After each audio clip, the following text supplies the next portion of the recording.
이게 한국 기술이라고 말이 안 되잖아. 미국이 그야말로 발칵 뒤집어졌습니다. 이 모든 게 한국 때문이라는데요. 무슨 일인지 미국 우주전략실의 회의 상황을 바로 알아보겠습니다. 구독과 좋아요는 큰 힘이 됩니다. 안녕하세요. 저는 지난 12년간 미국 국방부 우주전략실에서 근무해온 위성통신 전문가입니다. 어느 화요일 오후 펜타곤 지하 3층 우주전략 회의실에서 정례 브리핑이 있었습니다. 워싱턴 DC의 봄날은 쾌청했지만 회의실 안은 평소와 다름없이 긴장감이 돌고 있었어요. 참석자들은 모두 미국 우주산업의 핵심 인물들이었죠. 로키드 마틴의 부사장과 보잉의 우주사업본부장, 그리고 스페이스X와 계약 관계에 있는 여러 국방부 고위 관계자들이 자리를 채우고 있었습니다. 그날의 주요 안건은 아시아 지역의 위성통신망 동향 분석이었어요. 특히 한국이 최근 발표한 독자 통신 위성망 구축 계획에 대한 평가가 핵심이었습니다. 브리핑을 담당한 건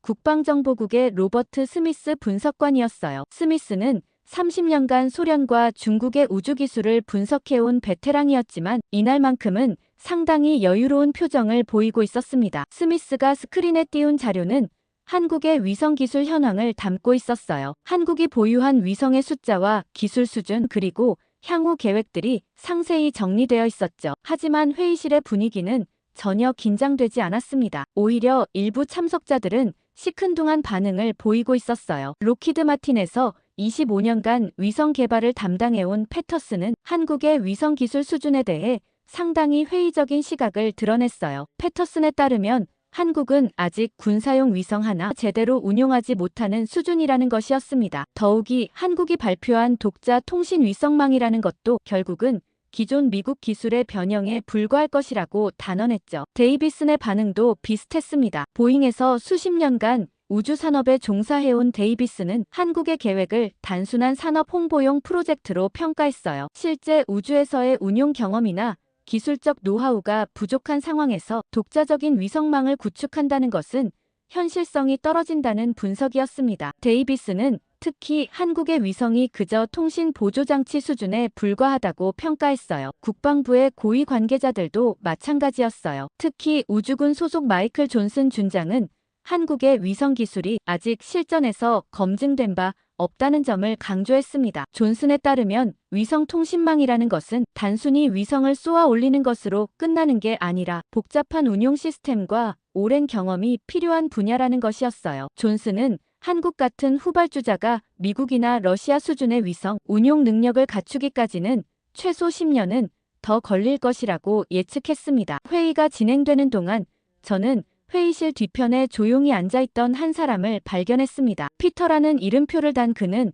MIT에서 항공우주공학 박사학위를 받고 현재 나사에서 자문역을 맡고 있었어요. 평소에는 거의 발언하지 않는 조용한 성격이었지만 이날만큼은 묘한 표정을 짓고 있었습니다. 회의가 막바지에 접어들 무렵 스미스가 최종 결론을 내렸어요. 한국의 독자 통신 위성망 구축 계획은 현실적으로 큰 위협이 되지 않을 것이라는 평가였습니다. 기술적 한계와 운용 경험 부족을 고려할 때 미국의 우주 패권에는 별다른 영향을 미치지 못할 것이라고 봤죠. 스미스는 한국의 위성 계획을 모니터링은 하되 과도한 우려는 불필요하다고 결론지었습니다. 바로 그때 피터가 조용히 손을 들었습니다. 회의실의 시선이 일순간 피터에게 집중되었어요. 피터는 차분한 목소리로 그 실전이라는 것을 곧 직접 보게 될 거라고 말했습니다. 회의실은 잠시 정적에 휩싸였지만 곧이어 몇몇 참석자들이 의미심장한 웃음을 지었어요. 그로부터 한 달 후 제네바에서 열린 국제 우주통신 포럼에 참석하게 되었습니다. 매년 봄에 열리는 이 행사는 전 세계 우주산업 관계자들이 모이는 최대 규모의 컨퍼런스였어요. 스위스의 4월은 여전히 쌀쌀했지만 컨벤션 센터 안은 열기로 가득했습니다. 이번 포럼의 하이라이트는 스페이스X의 기조연설이 있었고 대부분의 참석자들이 메인홀에 몰려 있었어요. 저는 업무상 한국 측 발표도 참관해야 했습니다. 하지만 한국의 위성기술 발표는 메인홀이 아닌 변두리 회의장에서 열리고 있었어요. 3층 끝자락에 위치한 작은 회의실이었는데 찾아가는 것조차 쉽지 않았습니다. 복도를 한참 걸어가야 나오는 그 회의실은 마치 의도적으로 사람들의 시선에서 벗어나도록 배치된 것 같았어요. 그런데 회의실에 도착했을 때 저는 깜짝 놀랐습니다. 50명 정도 들어갈 수 있는 공간인데 실제로는 10명 남짓만 앉아 있었거든요. 대부분은 일본과 독일의 중소기업 관계자들이었고 미국이나 유럽의 주요 기업 대표들은 찾아볼 수 없었어요. 심지어 발표가 시작된 지 10분도 안 되어 몇 명이 자리를 뜨기 시작했습니다. 발표를 담당한 건 한국항공우주연구원의 김태윤 박사였어요. 김태윤은 40대 중반 정도로 보이는 차분한 인상의 연구원이었습니다. 김태윤은 처음에는 한국의 기존 위성 현황에 대해 설명했어요. 천리안 위성 시리즈부터 시작해서 최근 발사된 차세대 중형 위성까지 한국이 지금까지 쌓아온 경험들을 차근차근 소개했습니다. 하지만 참석자들의 반응은 싸늘했어요. 일본 소프트뱅크의 사토 부장은 노골적으로 시계를 보며 지루해하는 기색을 드러냈습니다. 독일 기업 관계자들도 스마트폰을 만지작거리며 딴청을 피우고 있었어요. 심지어 몇몇은 발표 중간에 아예 회의실을 나가버렸습니다. 김태윤은 이런 반응에도 흔들리지 않고 발표를 계속했어요. 한국이 개발 중인 새로운 위성통신 기술에 대한 설명이 이어졌습니다. 기존의 정지궤도 위성이 아닌 저궤도 위성군을 활용한 통신망 구축 계획이었어요. 하지만 이런 내용도 참석자들에게는 그다지 새롭게 느껴지지 않는 것 같았습니다. 이미 스페이스X의 스타링크나 아마존의 프로젝트 카이퍼 같은 대규모 프로젝트들이 있었거든요. 발표가 중반을 넘어서자 더 많은 사람들이 자리를 떠났어요. 처음에 10명 정도였던 참석자는 어느새 5명으로 줄어들었습니다. 저를 포함해서 정말 업무상 어쩔 수 없이 남아있는 사람들만 남은 셈이었죠. 김태윤은 이런 상황에서도 당황하는 기색 없이 차분하게 발표를 진행했습니다. 그런데 발표 후반부에 접어들면서 뭔가 달라지기 시작했어요. 김태윤이 제시한 기술적 접근법이 기존과는 확연히 다른 것이었거든요. 단순히 위성을 많이 쏘아 올리는 것이 아니라 인공지능을 활용한 동적 네트워크 관리 시스템에 대한 내용이었습니다. 각 위성이 독립적으로 판단하고 서로 협력해서 최적의 통신 경로를 실시간으로 찾아내는 기술이었어요. 더욱 흥미로운 건 충돌 회피 시스템이었습니다. 김태윤의 설명에 따르면 한국이 개발한 시스템은 기존의 지상 관제소 중심 방식이 아니라 위성들이 스스로 위험을 감지하고 회피하는 자율형 시스템이었어요. 이는 우주 쓰레기가 급증하고 있는 현재 상황에서 매우 중요한 기술이었습니다. 이게 가능하다는 사실 자체가 믿기지 않았습니다. 한국이 기술을 부풀린 게 아닐까 하는 의심도 들었죠. 아니나 다를까 질의응답 시간에는 단 한 개의 질문도 나오지 않았습니다. 참석자들은 대부분 무관심한 표정으로 앉아 있었고 일부는 이미 가방을 챙기고 있었어요. 김태윤은 감사하다는 인사말을 건네며 발표를 끝냈지만 박수조차 제대로 나오지 않았습니다. 발표가 끝나고 회의실을 나오면서 저는 묘한 기분이 들었어요. 김태윤의 기술 설명 중 일부는 확실히 혁신적인 면이 있었는데 왜 아무도 주목하지 않는 걸까 하는 의문이 들었거든요. 복도에서 일본 소프트뱅크의 사토 부장을 만났는데 사토는 시간 낭비였다고 푸념했어요. 한국이 아무리 좋은 계획을 내놓아도 결국 실행 능력이 문제라는 것이었습니다. 사토는 특히 인공지능 기반 위성 관리 시스템 같은 건 구글이나 마이크로소프트 같은 기업들도 아직 제대로 구현하지 못하고 있는데 한국이 할 수 있겠냐고 반문했어요. 그날 저녁 호텔로 돌아가면서도 김태윤의 발표가 계속 머릿속에 맴돌았습니다. 하지만 그저 한국의 허풍이겠거니 하고 잊고 말았죠. 그런데 제네바 포럼이 끝나고 2달 정도 지났을 때 전 세계를 충격에 빠뜨린 사건이 터졌습니다. 2024년 6월 15일 목요일 오전 9시 20분 미국 서부 해안에서 일어난 일이었어요. 저는 그날 워싱턴 DC 사무실에서 평상시와 다름없이 업무를 보고 있었는데 갑자기 동료가 급하게 뛰어들어왔습니다. 캘리포니아에서 GPS 시스템에 대규모 장애가 발생했다는 소식이었어요. 처음에는 일시적인 시스템 오류 정도로 생각했습니다. 이런 일은 가끔 있는 일이었거든요. 하지만 곧이어 들어온 추가 보고는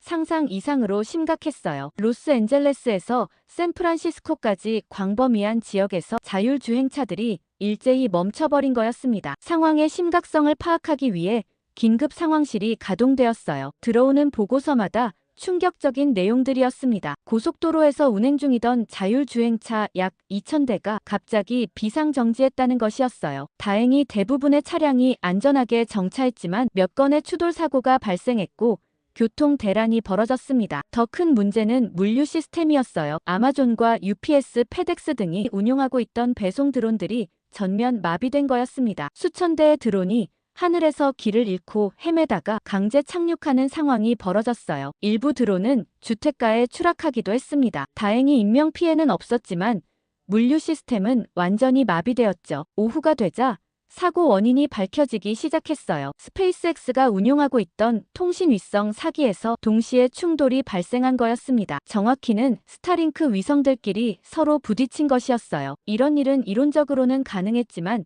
실제로 일어날 확률은 극히 낮다고 여겨졌던 사고였습니다. 나사와 스페이스X의 합동조사팀이 즉시 원인 분석에 착수했어요. 초기 조사 결과는 더욱 당황스러웠습니다. 인공지능 기반 충돌 회피 시스템에서 알고리즘 오류가 발생한 것으로 추정된다는 것이었어요. 아이러니하게도 충돌을 피하려던 시스템이 오히려 충돌을 유발한 셈이었습니다. 스페이스X의 기술진들은 완전히 당황한 상태였어요. 수년간 안정적으로 작동하던 시스템에서 갑자기 이런 오류가 발생한 것을 이해할 수 없다는 반응이었습니다. 특히 4기의 위성이 거의 동시에 같은 문제를 일으켰다는 점이 가장 큰 미스터리였어요. 언론의 반응은 폭발적이었습니다. CNN은 미국 우주기술의 신뢰성에 대한 근본적 의문을 제기하는 특집을 방송했어요. CNBC는 스페이스X 주가가 하루 만에 15% 폭락했다고 보도했습니다. 월스트리트 저널은 미국의 우주 인프라 전체를 재점검해야 한다는 전문가들의 목소리를 전했어요. 가장 충격적이었던 건 정부의 반응이었습니다. 백악관에서는 긴급 대책회의가 소집되었고 국방부는 위성 시스템 전면 재검토를 지시했어요. 특히 국가 안보에 직결되는 군사 위성들의 안정성에 대한 우려가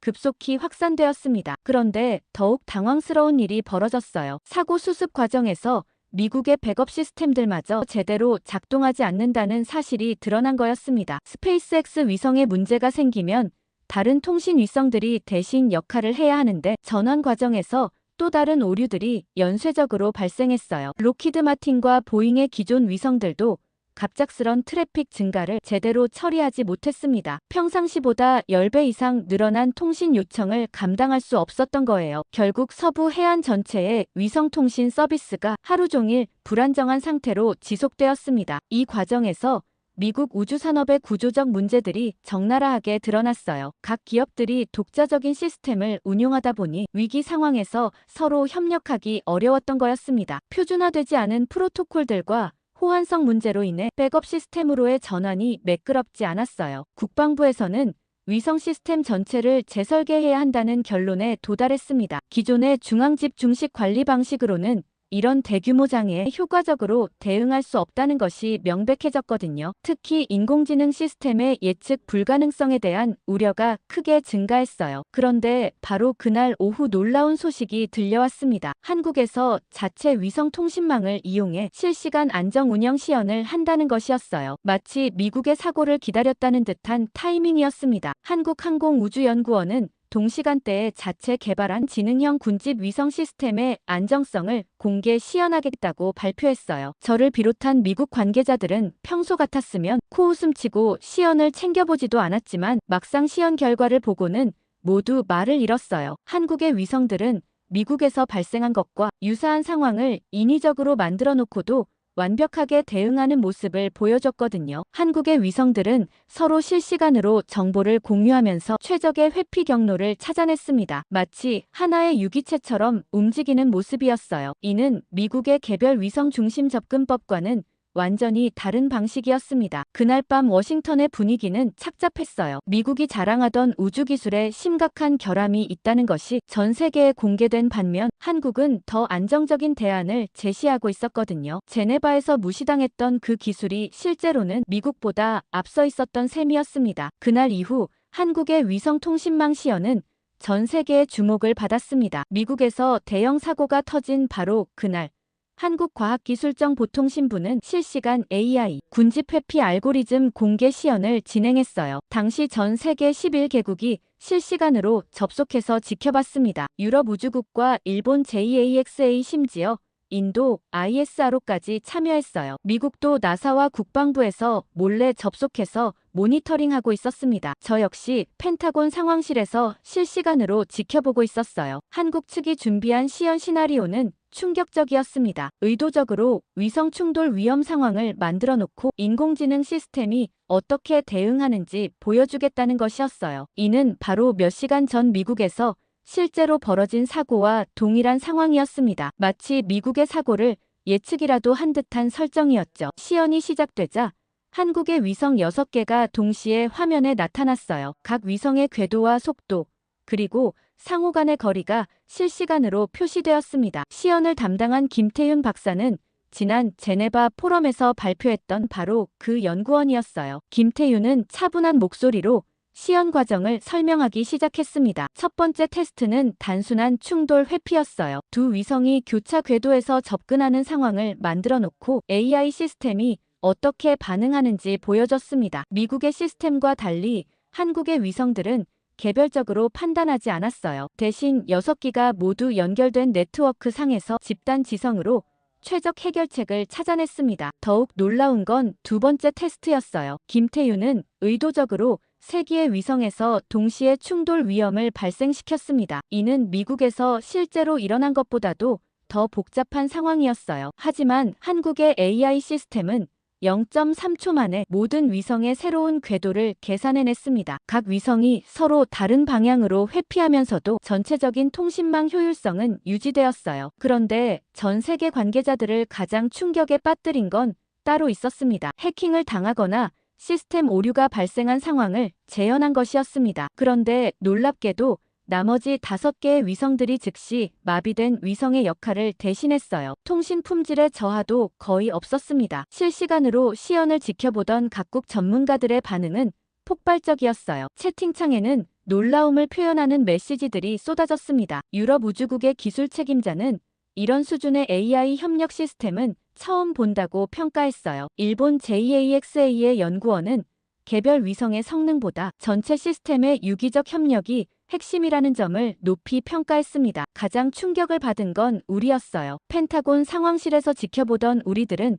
말 그대로 할 말을 잃었습니다. 몇 시간 전까지만 해도 한국의 기술을 의심했던 사람들이 이제는 어떻게 이런 게 가능한지 이해할 수 없다는 반응을 보였어요. 특히 로키드 마틴의 패터스는 완전히 당황한 표정이었습니다. 더욱 놀라운 건 김태윤의 추가 설명이었어요. 한국이 오늘 보여준 기술은 시뮬레이션이 아니라 실제 우주에서 몇 달간 테스트해온 결과라는 것이었습니다. 한국은 이미 저궤도에 12기의 테스트 위성을 운용하고 있었고 오늘 시연은 그 실제 데이터를 기반으로 한 것이었어요. 즉, 한국은 미국이 사고를 당하기 전부터 이미 더 안전한 시스템을 완성해놓고 있었던 거였습니다. 시연 직후 각국에서 문의가 쏟아졌어요. 유럽연합은 자체 위성망 구축에 한국 기술을 도입할 수 있는지 타진했습니다. 인도는 우주협력 확대 방안을 논의하고 싶다고 했어요. 심지어 일본도 기존 입장을 바꿔서 한국과의 기술 협력을 검토하겠다고 발표했습니다. 가장 당황한 건 스페이스X였어요. 미국에서는 급하게 트위터에 한국의 기술에 대해 관심을 표명했습니다. 동시에 스페이스X의 기술진들은 한국 시스템의 원리를 분석하기 위해 밤새 회의를 했다고 들었어요. 하지만 공개된 정보만으로는 핵심 알고리즘을 파악하기 어려웠습니다. 그때 문득 피터가 떠올랐습니다. 모두가 한국 우주산업 기술을 아래로 볼 때 우리에게 경고를 하던 유일한 인물이었죠. 저는 피터에게 연락해 이걸 미리 알고 있었느냐고 물어봤습니다. 그러자 피터는 한국은 시뮬레이션이 아닌 위기를 준비해왔고 이건 한국에서 발표된 논문들에서 충분히 알 수 있다는 것이었습니다. 미국을 비롯한 다른 나라들이 이상적인 환경에서의 위성 운용에 집중하는 동안 한국은 최악의 상황에서도 안정적으로 작동하는 시스템을 개발했다는 설명이었어요. 그러면서 이는 한국의 독특한 지정학적 환경과도 관련이 있었습니다. 북한의 지속적인 GPS 재민과 사이버 공격 위협 속에서 한국은 어떤 상황에서도 중단되지 않는 통신망의 필요성을 절감하고 있었다고 했죠. 이런 현실적 요구가 오히려 더 진보된 기술 개발로 이어진 셈이었습니다. 그날 밤 워싱턴의 분위기는 완전히 바뀌었어요. 아침에는 한국 기술을 무시하던 사람들이 저녁에는 어떻게 협력할 수 있을지 고민하고 있었습니다. 미국의 자존심으로는 받아들이기 어려웠지만 현실적으로는 다른 선택의 여지가 없어 보였습니다. 그런데 가장 극적인 순간은 미국의 반응이었어요. 처음에는 한국의 성공을 무시하려던 미국이지만 현실을 받아들일 수밖에 없는 상황이 되었습니다. 미국 본토에서도 위성통신 불안정성이 계속 발생하고 있었거든요. 스페이스X는 시스템 수정 작업을 진행하고 있었지만 완전한 해결까지는 시간이 오래 걸릴 것 같았어요. 결국 미국 국무부가 한국 외교부에 비공식적으로 요청을 했습니다. 미국 서부 지역의 일부 위성 서비스를 한국 시스템과 연계할 수 있는지 타진한 거였어요. 이는 미국이 다른 나라의 기술에 의존하겠다는 뜻이었습니다. 수십 년간 미국이 세계의 기술을 제공하던 입장에서 완전히 뒤바뀐 상황이었죠. 그런데 한국 정부의 대응은 신중했어요. 김태윤을 비롯한 기술진들은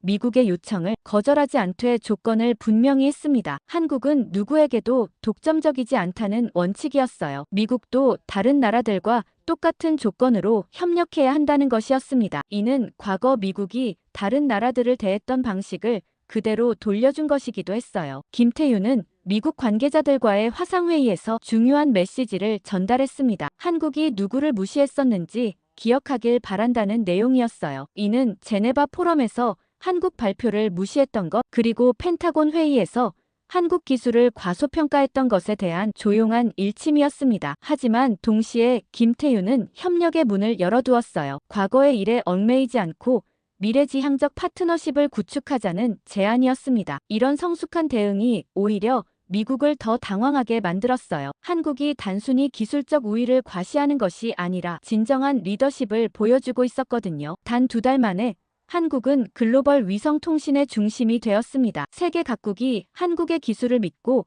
자국의 통신 인프라를 맡기겠다는 것이었어요. 이는 단순한 기술 수출을 넘어서 한국이 새로운 글로벌 질서의 핵심 축이 되었다는 의미였습니다. 그렇게 한국이 글로벌 위성통신의 중심으로 떠오르자 중국의 반응이 나타나기 시작했습니다. 처음에는 조용했어요. 중국 정부는 한국의 성공에 대해 공식적인 언급을 피하고 있었거든요. 하지만 내부적으로는 상당한 충격을 받고 있다는 정보가 들려왔습니다. 특히 중국이 아시아 지역에서 기술 패권을 장악하려던 계획에 한국이 큰 변수로 작용하게 된 거였어요. 9월 초 중국 국가항천국에서 긴급 발표가 있었습니다. 중국도 차세대 지능형 위성군 프로젝트를 추진하겠다는 내용이었어요. 프로젝트명은 텐왕이었는데 하늘의 왕이라는 뜻으로 상당히 야심찬 이름이었습니다. 중국은 한국보다 더 많은 위성을 동시에 발사해서 기술적 우위를 되찾겠다고 선언했어요. 중국의 계획은 파격적이었습니다. 한 번에 8개의 위성을 동시 발사하겠다는 것이었어요. 한국이 6개로 시연했으니 중국은 8개로 더 큰 규모의 군집 위성을 구현하겠다는 의도였습니다. 더욱이 발사 일정도 매우 빠듯하게 잡았어요. 발표한 지 한 달 만에 발사를 강행하겠다고 했습니다. 게다가 각국의 연구원들을 모두 중국으로 초청했죠. 일전에 한국에서 시연이 인상적이었던지 아시아에 거는 기대가 커 각국의 내로라 하는 연구원들 모두 중국으로 향했습니다. 베이징 국제공항에 내린 순간부터 중국의 자신감이 느껴졌습니다. 공항 곳곳에 텐왕 프로젝트 홍보 포스터가 붙어 있었어요. 하늘의 왕, 세계를 이끌다라는 문구와 함께 8개의 위성이 지구를 감싸는 모습이 그려져 있었습니다. 베이징 항천통제센터에 도착했을 때 이미 전 세계에서 온 우주 전문가들로 가득했어요. 중국은 정말로 전 세계에 자신들의 기술력을 과시하고 싶어 하는 것 같았어요. VIP 라운지에서 중국 과학원의 왕젠팅 원장을 만났습니다. 왕 원장은 자신감 넘치는 표정으로 저희를 맞이했어요. 한국이 6개월 전에 보여준 기술은 인상적이었지만 중국은 그보다 훨씬 발전된 시스템을 구축했다고 자랑했습니다. 8기 동시 운용은 물론이고 더 정교한 AI 알고리즘을 적용했다는 것이었어요. 하지만 제 옆에 앉은 ESA의 디트리히 박사는 회의적이었습니다. 디트리히는 한국 시스템의 핵심이 단순히 위성 개수가 아니라고 조용히 말했어요. 집단 지성 알고리즘의 복잡성을 단기간에 구현하기는 어렵다는 것이 그의 분석이었습니다. 오후 2시 드디어 발사가 시작되었습니다. 거대한 스크린에 하이난 우주 발사장의 모습이 나타났어요. 창정 5호 로켓이 8기의 텐왕 위성을 탑재하고 발사대에 서 있었습니다. 중국 언론들은 이를 동방의 기적이라고 표현하며 실시간 중계를 했어요. 발사 과정은 완벽했습니다. 로켓이 하늘로 치솟아 오르며 각 단계별로 정확히 분리되었어요. 약 20분 후 8기의 위성이 모두 궤도에 진입했다는 신호가 왔습니다. 관제실에 환호성이 터져나왔고 왕젠팅 원장은 승리의 미소를 지었어요. 시진핑 주석의 축하 화상 통화도 있었습니다. 주석은 중국이 우주강국의 지위를 확고히 했다고 선언했어요. 이제 중국이 아시아는 물론 전 세계 우주기술을 이끌어갈 것이라는 야심찬 포부도 밝혔습니다. 현장의 분위기는 완전히 축제 모드였어요. 하지만 진짜 시험은 이제부터였습니다. 위성들이 궤도에 안착한 후 실제 작동 상황을 보여주는 게 핵심이었거든요. 첫 번째 시연은 위성 간 실시간 통신이었어요. 8기가 서로 데이터를 주고받으며 하나의 네트워크를 형성하는 과정이었습니다. 처음에는 순조로워 보였어요. 스크린에 8개의 녹색 점이 나타났고 각 위성 간의 통신 라인이 그려졌습니다. 하지만 뭔가 이상했어요. 통신 신호가 자꾸 끊어졌다가 다시 연결되기를 반복했거든요. 한국 시연에서는 한 번도 본 적 없는 현상이었습니다. 관제실의 기술자들이 서둘러 키보드를 두드리기 시작했어요. 리웨이 박사가 급하게 데이터를 분석하더니 왕젠팅 원장에게 뭔가를 속삭였습니다. 원장의 표정이 조금씩 굳어지기 시작했어요. 두 번째 시연은 충돌 회피 시스템이었습니다. 가상의 우주 쓰레기를 설정하고 위성들이 자동으로 회피하는 과정을 보여주는 것이었어요. 이 부분에서 치명적인 문제가 발생했습니다. 스크린의 두 위성이 서로 다른 방향으로 회피 기동을 시작했어요. 그런데 계산에 오류가 있었던 것 같아요. 두 위성이 피하려다가 오히려 더 가까워지고 있었거든요. 관제실이 갑자기 조용해졌습니다. 기술자들이 급하게 수동 조작을 시도했지만 이미 늦었어요. 실시간으로 보고 있던 우리들 앞에서 두 위성이 충돌했습니다. 스크린에 녹색 점 2개가 겹치면서 빨간색으로 변한 순간 경고음이 울려 퍼졌어요. 왕젠팅 원장의 얼굴이 하얗게 변했습니다. 주변의 기술진들도 당황한 표정이었어요. VIP석에 있던 우리들도 숨을 죽이고 상황을 지켜봤습니다. 6개월 전 스페이스X에서 일어났던 악몽이 다시 재현되고 있었어요. 남은 6기의 위성들도 제대로 작동하지 않았어요. 지상과의 통신이 자주 끊겼고 위성 간 데이터 교환에서도 계속 오류가 발생했습니다. 결국 시연은 완전히 실패로 끝났어요. 중국은 50억 달러를 투입한 프로젝트로 우주 쓰레기만 만들어낸 셈이 되었습니다. 충돌한 2기의 위성 잔해들은 다른 위성들에게도 위험 요소가 되었고 나머지 6기도 급하게 궤도에서 제거해야 하는 상황에 직면했어요. 그날 밤 호텔에서 전 세계 우주 전문가들과 이야기를 나눴는데 모두 비슷한 분석을 내놓았어요. 중국이 너무 성급하게 접근했다는 것이었습니다. 복잡한 시스템일수록 충분한 검증과 테스트가 필요한데 정치적 목적으로 일정을 너무 앞당겼다는 평가였어요. 디트리히 박사는 이번 사건이 전 세계에 중요한 교훈을 준다고 말했어요. 첨단 기술 분야에서는 단순한 모방이나 물량 공세로는 한계가 있다는 것이었습니다. 특히 AI 분야에서는 알고리즘보다도 훈련 데이터와 경험이 더 중요하다는 것이 증명된 셈이었어요. 베이징에서 돌아오는 비행기 안에서 저는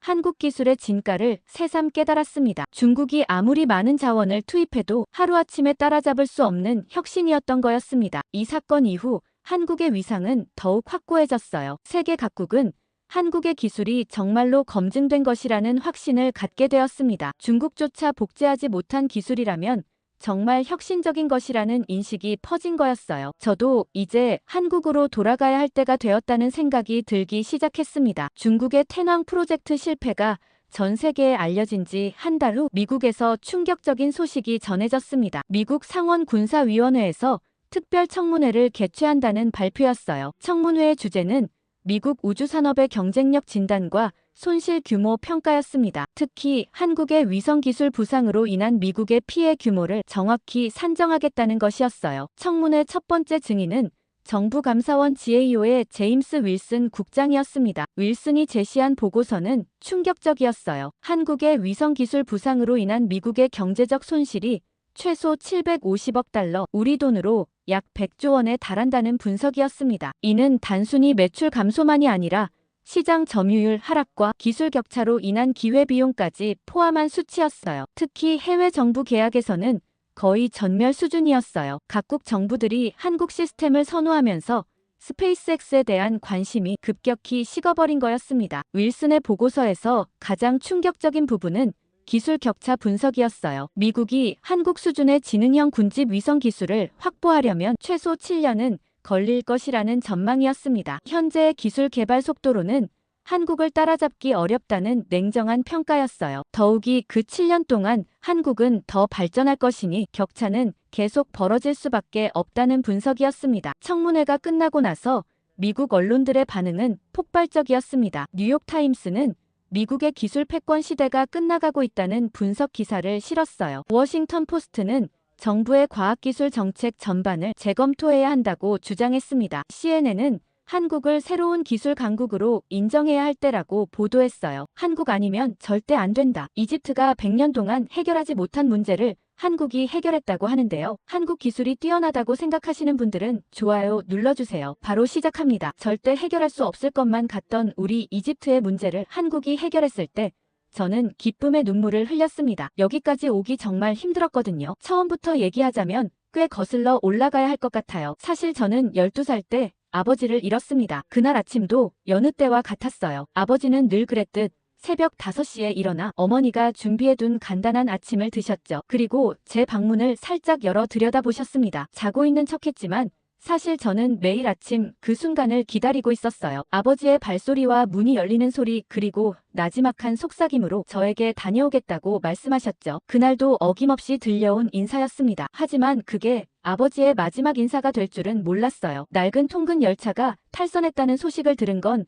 점심시간이 막 지났을 때였습니다. 학교 수업 중에 교장 선생님이 절 부르셨고 교무실에 들어서자 어머니가 창백한 얼굴로 앉아 계셨어요. 그 순간 무언가 끔찍한 일이 일어났다는 걸 직감했죠. 어머니의 떨리는 목소리로 전해 들은 소식은 제 세상을 무너뜨렸습니다. 열차가 탈선했다는 건 나중에 알게 됐어요. 오래된 철로의 일부가 무너져 내렸고 아버지가 타고 있던 칸이 협곡으로 떨어졌다고 했죠. 살아남은 사람은 없었습니다. 그날 이후 세상은 달라졌어요. 어머니는 말수가 적어지셨고 종종 아무것도 하지 않은 채 창밖만 바라보고 계셨습니다. 생계를 위해 2가지 일을 하게 되셨고 밤에는 제대로 주무시지도 못했어요. 한밤중에 울음소리가 들릴 때면 이불 속에서 귀를 막았죠. 차마 어머니를 위로할 용기가 나지 않았습니다. 아버지의 장례식 날엔 비가 내렸어요. 마치 하늘도 우리의 슬픔에 동참하는 것 같았습니다. 사람들은 하나둘 집으로 돌아갔고 결국 어머니와 저만 남았어요. 묘지 앞에서 어머니는 무릎을 꿇고 한참을 우셨죠. 저는 그저 멍하니 서 있었습니다. 아버지가 정말 이 차가운 땅속에 계신다는 게 믿기지 않았어요. 집으로 돌아오는 길에 그 철로를 지나갔습니다. 수리 작업이 한창이었죠. 노동자들이 분주히 움직이는 모습을 보며 분노가 치밀었어요. 왜 미리 고치지 않았을까? 왜 아버지가 타기 전에 확인하지 않았을까? 어린 마음에 이해할 수 없었습니다. 그날 밤 저는 결심했어요. 언젠가 이 철로를 아버지처럼 누군가를 죽게 만들지 않는 철로로 바꾸겠다고요. 어린 제가 할 수 있는 일은 없었지만 그 결심은 제 마음 깊숙이 새겨졌습니다. 다음 날부터 학교에서 돌아오면 책을 읽기 시작했어요. 철도에 관한 모든 책과 기사 그리고 자료들을 모았죠. 친구들이 놀 때도 저는 도서관에 앉아 공부했습니다. 때로는 너무 어려워 포기하고 싶을 때도 있었어요. 하지만 아버지의 웃는 얼굴을 떠올리면 다시 책을 펼쳤습니다. 어머니는 제가 왜 갑자기 공부에 열중하는지 의아해하셨어요. 하지만 제 결심을 말씀드리지 않았습니다. 말로 하면 그저 어린아이의 헛된 꿈처럼 들릴까 두려웠거든요. 그래서 조용히 하지만 단단하게 제 꿈을 키워나갔어요. 그렇게 저는 철로 위에서 멈춰버린 시간 속에 살게 됐습니다. 모든 것이 그날에 멈춰버린 것 같았지만 제 마음속에서는 새로운 꿈이 자라고 있었어요. 하지만 가정 형편이 넉넉지 못했고 우선 돈을 모아야 했어요. 그래서 세월이 흘러 제가 25이 되었을 때 저는 카이로의 문화유적지에서 관광 가이드로 일하고 있었습니다. 아버지를 잃은 후 철도에 관한 꿈을 꾸었지만 현실은 녹록지 않았죠. 이집트의 철도 시스템은 여전히 개선되지 않은 채 시간만 흐르고 있었습니다. 매일 아침 피라미드와 고대 신전을 안내하며 관광객들에게 이집트의 찬란한 과거를 설명했어요. 하지만 아이러니하게도 그 유적지로 가는 길은 여전히 위험했습니다. 낡은 버스와 더 낡은 철도 관광객들은 종종 물었죠. 왜 이렇게 교통이 불편한지, 왜 현대적인 철도 시스템이 없는지. 그때마다 저는 애써 웃으며 대답을 돌렸어요. 부끄러웠거든요. 점점 관광객 수는 줄어들었습니다. 불편한 교통과 오래된 인프라 때문에 다른 나라로 발길을 돌리는 사람들이 많아졌어요. 제 수입도 자연히 줄어들었죠. 그래도 저는 포기하지 않았습니다. 철도 관련 정보를 모으고 틈틈이 공부하면서 언젠가는 기회가 올 거라 믿었어요. 매일 관광객들을 안내하는 일은 때로는 지루했지만 저는 나름대로 즐겁게 일했어요. 그러던 어느 화창한 오후 기자 피라미드 앞에서 일본인 관광객 그룹을 안내하고 있었습니다. 30여 명의 단체였는데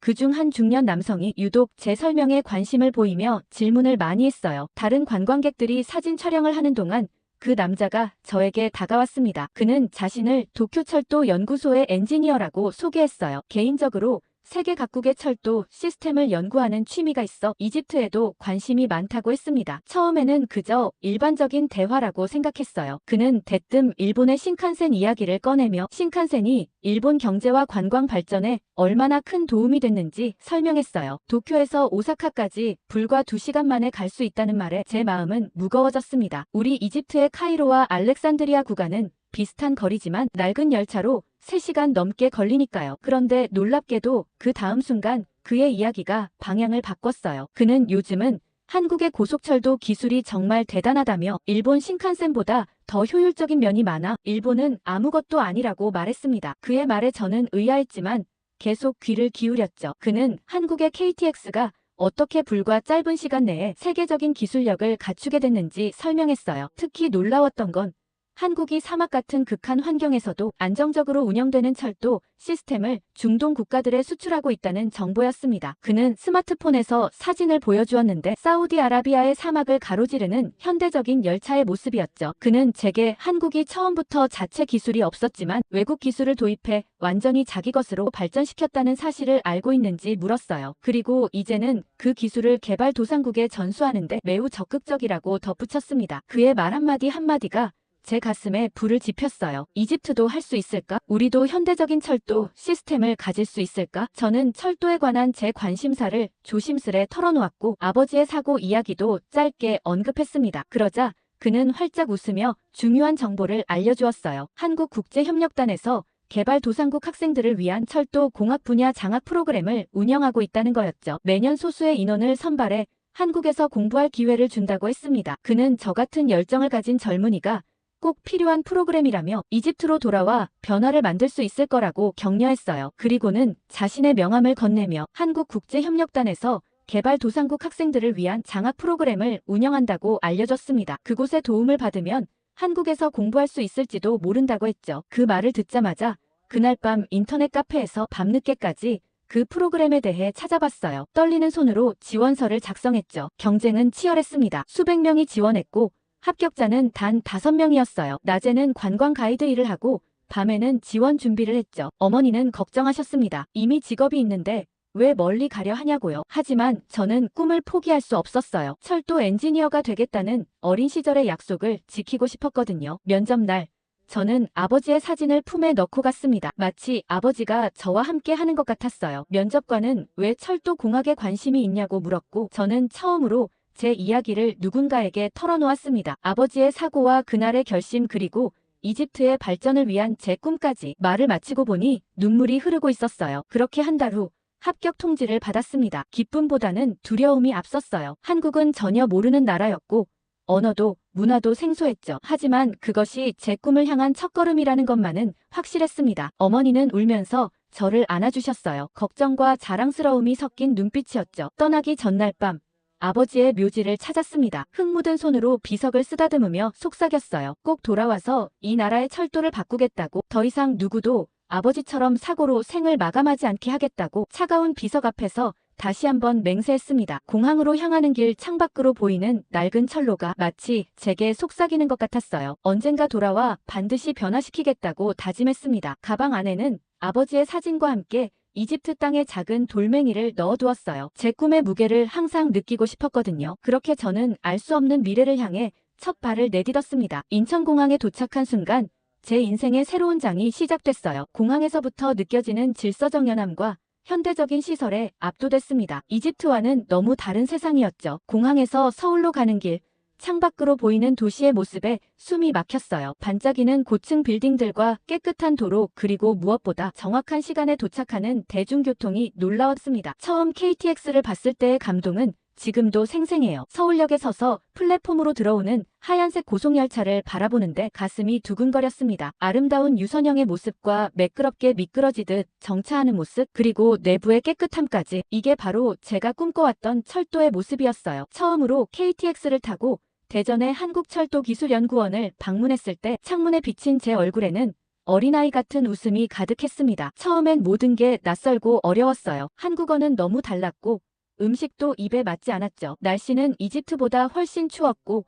문화적 차이도 컸습니다. 유학생 기숙사에서 처음 맞은 겨울은 정말 혹독했어요. 그래도 포기할 수 없었습니다. 아버지와의 약속, 그리고 이집트를 변화시키겠다는 꿈이 저를 지탱해 주었거든요. 물론 한국인 학생들은 처음엔 저를 어색해했어요. 중동에서 온 여학생이라는 점이 낯설었나 봅니다. 하지만 점차 친구들이 생겼고 그들 덕분에 한국 문화에 적응할 수 있었죠. 특히 효정이가 제게 유독 잘해주었습니다. 한국에 온 지 4달째 되던 어느 봄날 효정이가 제게 깜짝 선물을 준비했다며 주말에 한강으로 나오라고 했어요. 기숙사 앞에서 만난 효정이는 2대의 자전거를 끌고 와 있었습니다. 하나는 그녀의 것이고 다른 하나는 제게 빌려준 자전거였죠. 그날 효정이는 오늘 제게 진짜 한국인의 주말을 선물해주겠다며 환하게 웃었어요. 하지만 문제는 제가 자전거를 한 번도 타본 적이 없다는 거였습니다. 이집트에서는 여성이 자전거 타는 모습을 거의 볼 수 없었거든요. 부끄러워하며 고백하자 효정이는 놀라는 기색도 없이 오늘 배우면 된다며 씩씩하게 말했어요. 한강공원에 도착해서 처음 자전거에 올라탔을 때 다리가 후들거렸습니다. 효정이는 제 자전거 뒤를 잡아주며 천천히 페달을 밟는 법부터 가르쳐줬어요. 처음엔 몇 번이나 넘어질 뻔했고 균형 잡기가 너무 어려웠죠. 공원을 산책하던 사람들이 웃으며 지나갔지만 창피하다는 생각보다는 이 새로운 도전이 재미있었어요. 2시간의 연습 끝에 드디어 혼자서 페달을 밟을 수 있게 됐습니다. 효정이가 환호성을 지르며 격려해줬어요. 서툴지만 자전거를 타고 한강변을 달리기 시작했을 때 이상한 해방감이 느껴졌어요. 바람이 제 히잡을 스치고 햇살이 반짝이는 강물을 따라 달리는 기분이란 이집트의 사막에서는 결코 경험할 수 없었던 자유로움이었습니다. 효정이는 저기 보이는 다리가 반포대교라며 저녁에는 무지개 분수가 열려서 정말 예쁘다고 알려주었어요. 효정이의 설명을 들으며 자전거를 타고 한강의 풍경을 감상했어요. 곳곳에 돗자리를 펴고 피크닉을 즐기는 가족들, 인라인 스케이트를 타는 아이들과 요가를 하는 사람들까지 한강은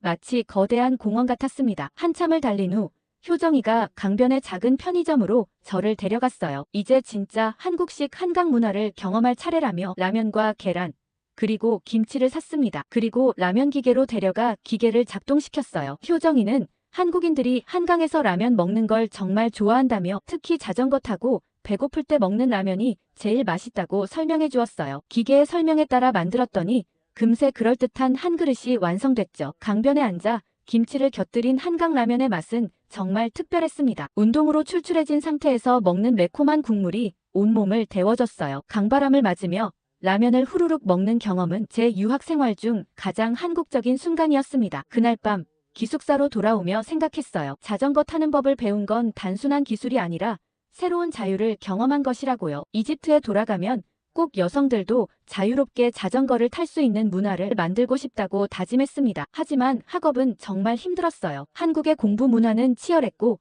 철도공학 전공은 더더욱 어려웠습니다. 밤새워 도서관에서 공부하는 건 일상이 됐죠. 때로는 언어 장벽 때문에 좌절하기도 했어요. 교수님의 강의를 100% 이해하지 못할 때면 정말 속상했습니다. 그럴 때마다 제 책상 위에 놓인 아버지의 사진을 바라보며 다시 힘을 내곤 했어요. 그리고 정말 좋은 기회로 철도 연구소에서 인턴십을 할 수 있었고 그 기회는 제게 가장 값진 경험이었습니다. 이론뿐만 아니라 실제 현장에서 철도 시스템이 어떻게 작동하는지 배울 수 있었어요. 한국의 철도 기술자들은 제게 단순한 기술만 가르쳐준 게 아니었습니다. 그들에게서 배운 건 정신이었어요. 포기하지 않는 끈기와 세세한 부분까지 완벽을 추구하는 장인 정신, 그리고 미래를 내다보는 비전까지 어마어마했죠. 그런데 제가 한국에 와서 가장 기억에 남았던 건 한국전쟁 이후의 재건 이야기였습니다. 폐허에서 일어나 세계적인 기술 강국이 된 한국의 역사는 저에게 큰 영감을 주었어요. 이집트도 할 수 있다고, 저도 할 수 있다고 믿게 됐죠. 제 조국도 한국처럼 재건될 수 있다는 희망이 생겼습니다. 그렇게 한국에서의 석사과정 마지막 학기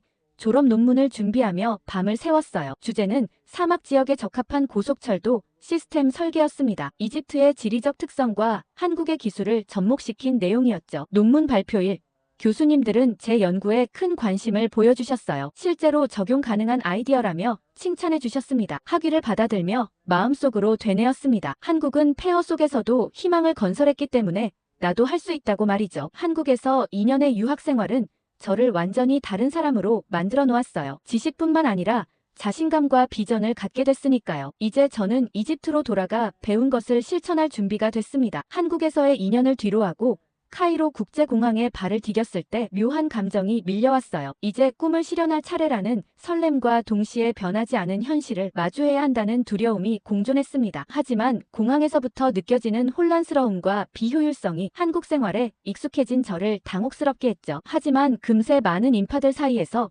반가운 얼굴을 찾았습니다. 어머니는 공항에서 저를 기다리고 계셨어요. 2년 사이 더 늙어버린 어머니의 모습에 마음이 아팠습니다. 그래도 딸이 한국에서 철도공학 석사 학위를 받아왔다는 사실에 어머니는 자랑스러워하셨어요. 집으로 가는 길, 여전히 낡은 도로와 비효율적인 교통 시스템을 보며 제가 해야 할 일이 많다는 걸 실감했습니다. 귀국 후 일주일 만에 이집트 교통부에 이력서를 제출했어요. 한국에서의 학위와 연구 경험이 높게 평가받아 놀랍게도 철도 현대화 프로젝트 팀에 합류하게 됐습니다. 첫 출근 날 가슴이 터질 듯한 기대와 열정을 안고 사무실로 향했어요. 드디어 아버지와의 약속을 지킬 수 있는 기회가 왔다고 생각했거든요. 하지만 현실은 냉혹했습니다. 첫 회의에서부터 느꼈어요. 이 프로젝트는 겉으로만 현대화를 표방할 뿐 내부는 부패로 가득 차 있었죠. 프로젝트 책임자인 하산 국장은 제 의견은 거의 듣지 않았고 여성이라는 이유로 무시하는 듯한 태도를 보였습니다. 처음엔 인내심을 갖고 조금씩 변화시켜보려 했어요. 한국에서 배운 지식과 기술을 동료들과 나누려 했죠. 한 달이 지나고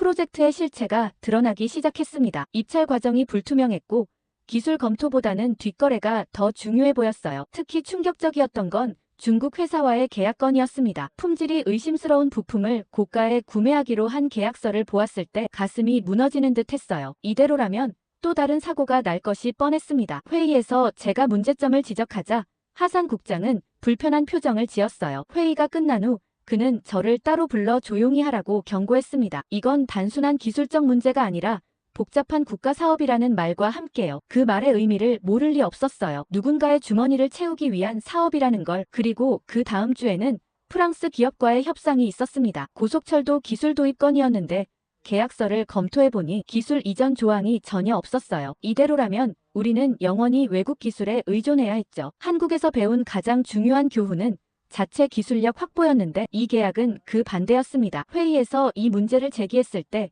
회의실은 갑자기 조용해졌어요. 하산 국장은 어색한 웃음을 지으며 제 의견은 비현실적이라고 일축했습니다. 다른 동료들은 눈빛만 교환할 뿐 아무도 저를 지지하지 않았어요. 그날 저녁 동료 중 한 명이 조심하라고 귀띔해 주었습니다. 이 프로젝트에 얽힌 정치적 이해관계가 너무 복잡하다고요. 날이 갈수록 좌절감은 커져갔어요. 제가 한국에서 배운 모든 지식과 열정이 이 부패한 시스템 앞에서는 무력해 보였습니다. 밤마다 아버지의 사진을 보며 눈물을 흘렸어요. 어떻게 이 벽을 넘어야 할지 막막했습니다. 그러던 중 우연히 프로젝트 내부 자료를 접하게 됐어요. 거기엔 충격적인 내용이 담겨 있었습니다. 실제 예산의 절반도 안 되는 자금만 실제 공사에 투입된다는 계획이었죠. 나머지는 어디로 가는지 명시되어 있지 않았어요. 손이 떨려왔습니다. 이대로라면 또 다른 비극이 반복될 게 뻔했어요. 그날 밤 저는 오랜 시간 고민했습니다. 침묵하고 안전하게 직장을 유지할 것인가 아니면 진실을 위해 싸울 것인가. 아버지가 돌아가신 그 철로 사고를 떠올렸어요. 그리고 결심했습니다. 아무리 힘들어도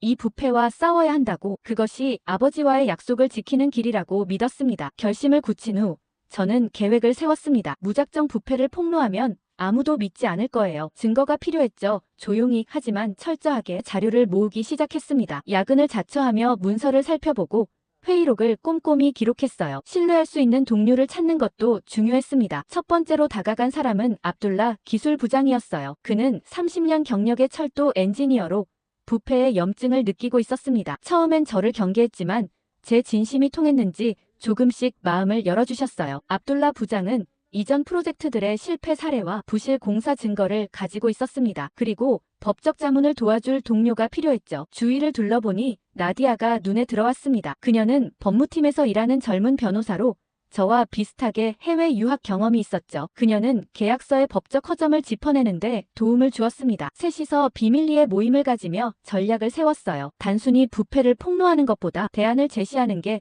중요하다고 의견을 모았습니다. 그리고 저는 한국에서 연락하던 교수님께 도움을 청했어요. 한국의 철도 시스템이 어떻게 성공적으로 구축됐는지, 투명한 프로젝트 관리 방식은 무엇인지 자료를 보내달라고요. 교수님은 기꺼이 도움을 주셨고 한국철도기술연구원의 전문가들과 연결해 주셨습니다. 자료 수집 중 가장 충격적이었던 건 중국 부품 구매 계약서의 이면 계약이었어요. 표면적으로는 적정 가격처럼 보였지만 실제로는 시장가의 2배를 지불하기로 한 비밀 조항이 있었습니다. 그 차액은 당연히 누군가의 주머니로 들어갈 예정이었겠죠. 이 문서를 확보하는 과정에서 한 번은 하산 국장에게 거의 발각될 뻔했어요. 가슴이 터질 듯 뛰었지만 침착하게 대처해 위기를 넘겼습니다. 3달간의 자료 수집 끝에 우리는 충분한 증거를 확보했어요. 다음 단계는 이 내용을 누구에게 알릴 것인가였습니다. 정부 내부에 제보하기엔 너무 위험했어요. 권력 구조가 복잡하게 얽혀 있어서 누가 이 부패에 연루되어 있는지 알 수 없었거든요. 결국 독립 언론사를 선택했습니다. 알자지라의 이집트 특파원 무하마드와 비밀리에 만났어요. 처음엔 그도 의심스러워했지만 증거 자료를 보여주자 태도가 바뀌었습니다. 그는 이 스토리가 폭발력이 있을 거라며 취재를 시작하겠다고 약속했어요. 하지만 제보자의 안전을 위해 당분간 익명으로 진행하기로 했습니다. 그런데 기사가 나가기 전날 압둘라 부장이 갑자기 출장을 가게 됐다는 소식을 들었어요. 뭔가 이상한 낌새를 느꼈습니다. 압둘라 부장님은 걱정 말라며 다음날 특종 보도가 나갈 테니 거기에 온 신경을 집중하라고 하셨습니다. 그리고 다음날 아침 알자지라에 특종 보도가 나갔어요. 이집트 철도 현대화 프로젝트의 어두운 이면이라는 제목의 기사였죠. 사무실에 도착하자 모두의 시선이 저에게 쏠렸습니다. 하산 국장은 누가 제보했는지 격분하며 회의를 소집했어요. 그의 눈빛이 저를 꿰뚫어보는 것 같았지만 침착함을 유지했습니다. 아니나 다를까 기사는 이집트 전역을 떠들썩하게 만들었어요. 시민들은 분노했고 일부 의원들은 조사를 요구했습니다. 그러나 곧 반격이 시작됐어요. 정부는 기사 내용을 왜곡된 사실이라고 부정했고 알자지라의 취재를 방해했습니다. 더 충격적인 건 나디아가 갑자기 법무팀에서 해고됐다는 소식이었어요. 그녀에게 연락했지만 전화를 받지 않았습니다. 회사에서도 압박이 점점 심해졌어요. 저도 조만간 해고될 것 같았습니다. 그때 압둘라 부장님으로부터 메시지가 도착했어요. 이제는 제가 직접 나서야 할 때라고. 익명의 제보자로 남아있는 한 이 이슈는 곧 묻힐 거라고요. 용기가 필요했습니다. 저는 고민 끝에 SNS에 제 실명으로 성명을 발표했어요. 철도 엔지니어로서 그리고 철도 사고로 아버지를 잃은 딸로서 이집트의 철도 안전을 위해 목소리를 높인다고 썼습니다. 그리고 한국의 성공 사례를 언급하며 투명하고 효율적인 철도 시스템이 우리에게도 가능하다고 강조했어요. 제 글은 예상보다 큰 반향을 일으켰습니다. 아버지를 잃은 개인적인 사연과 전문 엔지니어로서의 분석이 설득력을 더했나봐요. 특히 젊은 세대들 사이에서 지지를 받았고 제 이름을 딴 해시태그가 트위터에서 트렌드가 됐습니다. 변화의 바람이 불기 시작했어요. 제 폭로 이후 상황은 눈덩이처럼 커져갔어요. 시민단체들이 연대하기 시작했고 대학생들은 투명한 철도 사업을 요구하는 시위를 벌였습니다. 국제 언론들도 이 사건을 다루기 시작했고 결국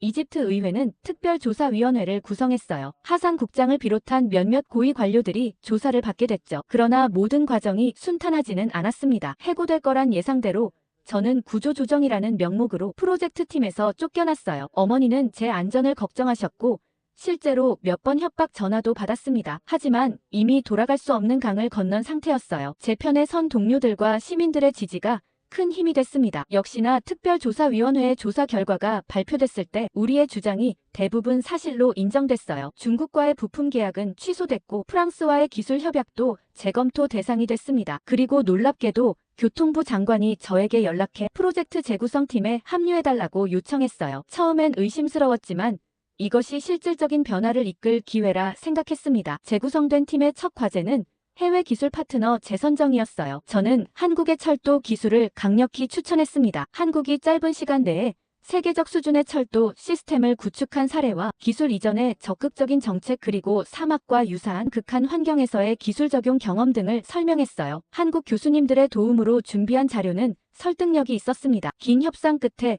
결국 한국철도공사와 현대로템이 이집트 고속철도 사업의 주요 파트너로 선정됐어요. 계약의 핵심은 단순한 기술 도입이 아닌 현지 생산과 기술 이전이었습니다. 카이로 외곽에 전문 공장을 세우고 이집트 엔지니어들에게 기술 교육을 제공하는 내용이었죠. 이는 제가 한국에서 배운 가장 중요한 교훈이었어요. 물고기를 주는 것이 아니라 물고기 잡는 법을 가르치는 것. 공사가 시작되고 저는 기술 자문으로 현장을 누볐습니다. 한여름 사막 한복판에서 작업하는 건 정말 힘들었어요. 낮에는 50도를 넘는 온도와 모래바람이 작업을 방해했죠. 하지만 한국 엔지니어들의 끈기와 이집트 작업자들의 열정이 만나 기적 같은 일들이 일어났습니다. 특히 기억에 남는 건 레일 설치 작업이었어요. 사막의 열팽창 문제는 우리에게 큰 도전이었죠. 낮에는 50도가 넘는 열기로 레일이 팽창하고 밤에는 급격히 온도가 떨어져 수축하는 현상이 반복됐습니다. 이런 환경에서는 일반적인 레일 체결 방식으로는 안전을 보장할 수 없었어요. 한국 엔지니어들이 개발한 특수 레일 체결 시스템은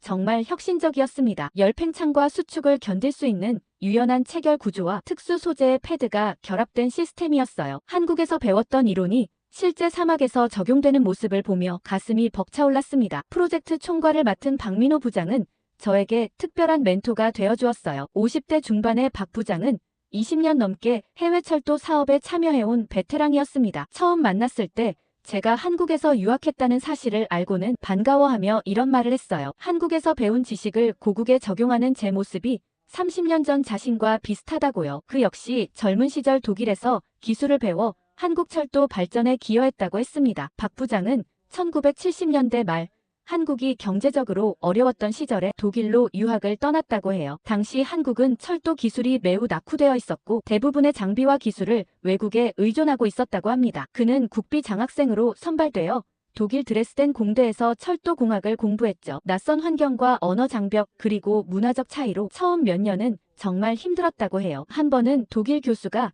그의 설계 아이디어를 무시했던 일화를 들려주었어요. 아시아 학생이 무슨 철도를 알겠냐는 편견이 있었다고 합니다. 하지만 그는 포기하지 않고 2배로 노력해 결국 졸업 논문으로 혁신적인 철도 신호 시스템을 개발했고 같은 교수에게 인정받았다고 했죠. 한국으로 돌아온 후에는 더 큰 벽에 부딪혔다고 해요. 당시 한국 철도 업계는 변화를 두려워했고 외국에서 배운 새로운 방식을 도입하는 것에 저항이 컸다고 합니다. 박 부장은 10년 동안 끊임없이 설득하고 증명하는 과정을 거쳐야 했죠. 특히 1988년 서울 올림픽을 앞두고 새로운 전철 시스템을 구축할 때 그의 기술이 마침내 인정받기 시작했다고 합니다. 그때 독일에서 배운 신호 제어 시스템이 서울 지하철에 처음 도입됐는데 외국 기술을 그대로 가져온 게 아니라 한국 실정에 맞게 개량했다며 박 부장의 눈빛이 빛났어요. 그 후 한국 고속철도 KTX 개발 과정에도 참여했다고 합니다. 처음에는 프랑스 TGV 기술을 도입했지만 차츰 한국 기술자들의 노력으로